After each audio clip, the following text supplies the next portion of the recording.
Hi friends, welcome to AVS all in one channel. ఈరోజు ఈ వీడియోలో పచ్చి అలసందల ఫ్రై ఎలా ప్రిపేర్ చేయాలో చూద్దాము. ఇదైతే సింపుల్గా ఈజీగా, అలానే వైట్ రైస్ ప్లస్ చపాతీకి కూడా చాలా ఈజీగా ఉంటుందండి.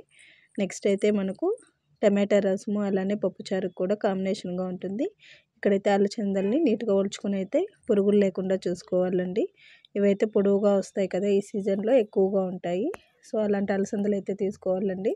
చూసారు కదా, ఒక కుక్కర్లోకి వేసుకొని జస్ట్ లైట్గా సాల్ట్ వేసుకొని 4 to 5 విజిల్స్ అయితే రానివ్వాలి. సో ఇక్కడ విజిల్స్ వచ్చిన తర్వాత మనమైతే వాటర్ని అయితే సపరేట్ చేయాలండి. ఇక్కడ అలసందల్ని హోల్స్ ఉన్న పాత్రలోకి వేసుకొని నీట్గా వాటర్ని సపరేట్ చేసుకున్న తర్వాత ఇదైతే శనగగింజల పొడి, వేరుశనగ గుళ్ళు, కారం పొడి, అలానే వెల్లుల్లి వేసుకొని కొంచెం సాల్ట్ వేసుకొని రుబ్బుకున్నాం అనుకోండి. ఈ పొడి అయితే మనము స్టోర్ చేసుకొని పెట్టుకుంటే ఎక్కువ రోజులకైతే వస్తుందండి. సో ఒక ప్యాన్ పెట్టుకొని అందులోకి ఆయిల్ వేసుకున్న తర్వాత పోపు దినుసులు అయితే వేసుకోవాలండి. కట్ చేసిన ఆనియన్ కూడా వేసుకోవాలి. ఇక్కడ ఆనియన్ అనేది మీకు ఎక్కువ కావాలన్నా కూడా యాడ్ చేసుకోవచ్చు. నేనైతే కొంచెం అలసందలకి ఒక 2 ఆనియన్ అయితే తీసుకున్నానండి. సో ఆయిల్లో లైట్గా ఫ్రై అయితే చేసుకోవాలి. ఇక్కడ ఫ్రై అయ్యే ముందుగా మీకు కొంచెం సాల్ట్ కావాలంటే వేసుకోవచ్చండి. వద్దనుకున్న వాళ్ళు స్కిప్ చేయొచ్చు, ఎందుకంటే పొడిలో వేసాము, అలానే అలసందలు ఉడికేటప్పుడు కూడా వేసాము.